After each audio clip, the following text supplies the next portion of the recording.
All right, this is message number 31, I think, or 2. It's up on the screen there.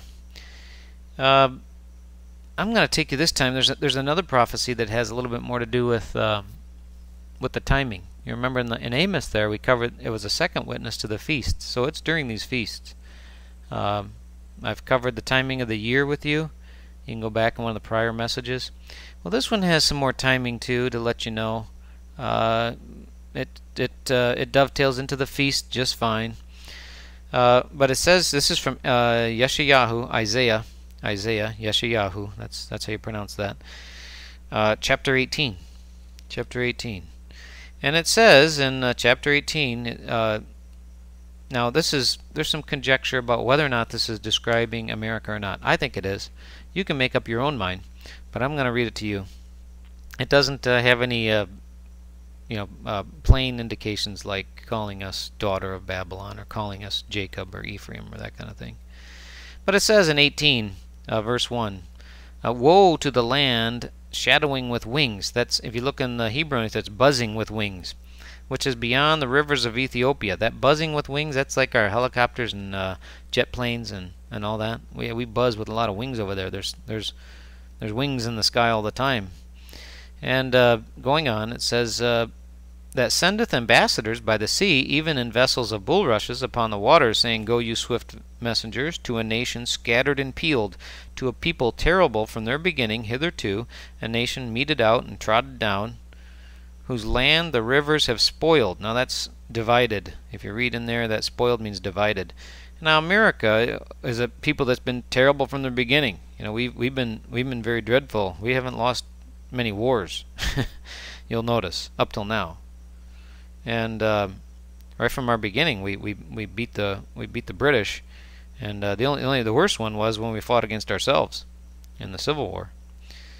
But this the rivers have spoiled. He's talking about the Mississippi and the Colorado dividing. You know, they've divided, and the scattered and peeled. You can look behind that too. There's people were scattered all over there in that big, huge land. You know, there are big concentrations in the city, but you'll notice that if you drive out through the Midwest and stuff, there are people scattered all over. And peeled, that's obstinate. We've been obstinate from our beginning. We're stiff-necked. We don't want to obey all these laws. You know, we get further and further away now. Going on, verse 3 of chapter 18 of Isaiah, Yeshayahu. All you inhabitants of the world and dwellers on the earth, see you when he lift up an ensign on the mountains, and when he bloweth a trumpet, hear you. There's a couple interesting things here. That lifting up of the ensign was mentioned before, and this has like a hearkening to the kingdom time, lifting up an ensign. I don't know, it's pretty interesting. And bloweth the trumpet, hear you. I don't know if that has anything to do with the time of trumpets, probably not, but it's interesting, or a warning. For so Yahuwah said unto me, I will take my rest, and I will consider my dwelling place like a clear heat upon herbs, and like a cloud of dew in the heat of harvest. So this is the harvest time of the year. And now he says, 5, for afore the harvest, if you're in the King James, for afore the harvest, that means before the harvest, when the bud is perfect and the sour grape is ripening in the flower, he shall both cut off the sprigs with pruning hooks and take away and cut down the branches. And what's he talking about? Well, this nation. He's going to cut down this nation. That's what he's talking about. Cut down all the branches. And he's giving you a timing here. Let me read the rest and we'll come back to it. And they shall be left together unto the fowls of the mountains and to the beasts of the earth. He's talking about other nations and other people. And the fowls shall summer upon them. He's not talking about birds. Well, wicked and hateful birds. That's what he's probably talking about. Remember in Revelation? These evil and hateful birds? And all the beasts of the earth shall winter upon them. And in that time shall the present be brought unto Yahuwah of hosts of a people, scattered and peeled, and from a people terrible from their beginning hitherto, and a nation meted out and trodden down under foot, whose land the rivers have spoiled or divided, to a place of the name of Yahuwah of hosts, the Mount Zion. So this present is going to be brought to him of these people, sounds like the remnant people, which are going to the place of the name of Yahuwah, to Mount Zion. So I think this is talking about the same end time America, the same end time Israel. The people that are going to go make up the kingdom over there if you're one of the remnant, Jacob. But what is he trying to tell you in all this passage? Well, he's trying to, the only other salient points in here is the timing. When's the timing, he say? He says before the grape harvest, when the bud is perfect and the sour grape is ripening in the flower. Now the grape harvest in New York, I was looking online, the Grape Harvest Festival starts September 27th. And it sounds like the grape harvest really gets kicked off hot and heavy in October. So, and he says here, when the grape is ripening in the flower, when the sour grape is ripening in the flower.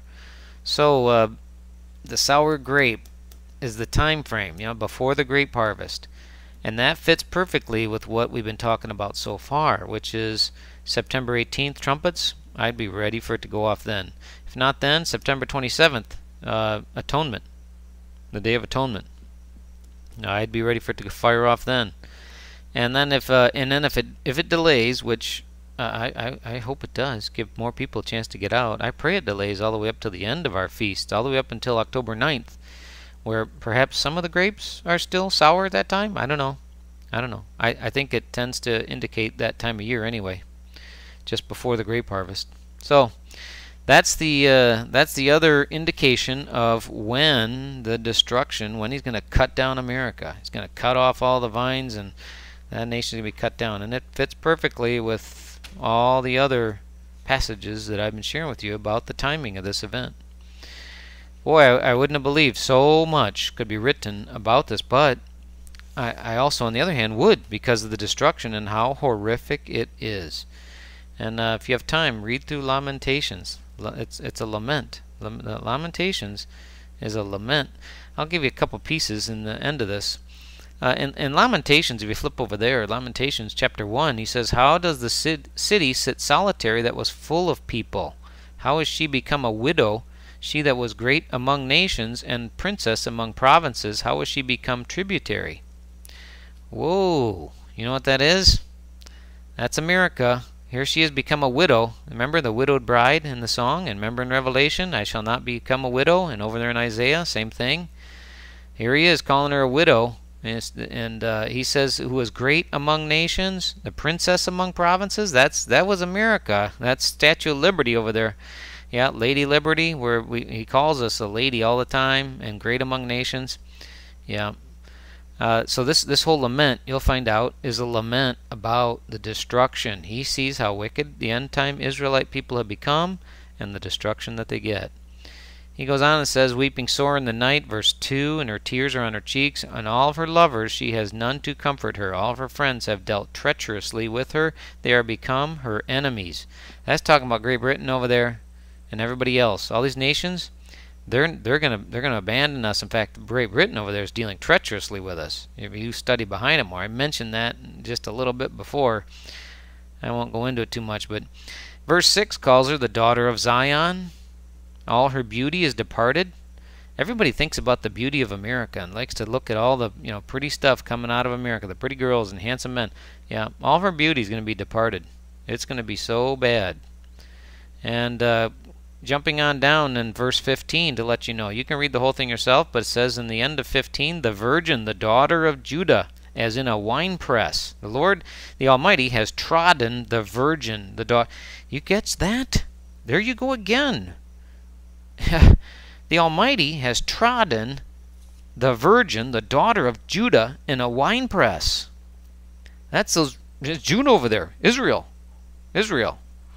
Yeah, and up there, Queen Elizabeth over there. She's of the tribe of Judah.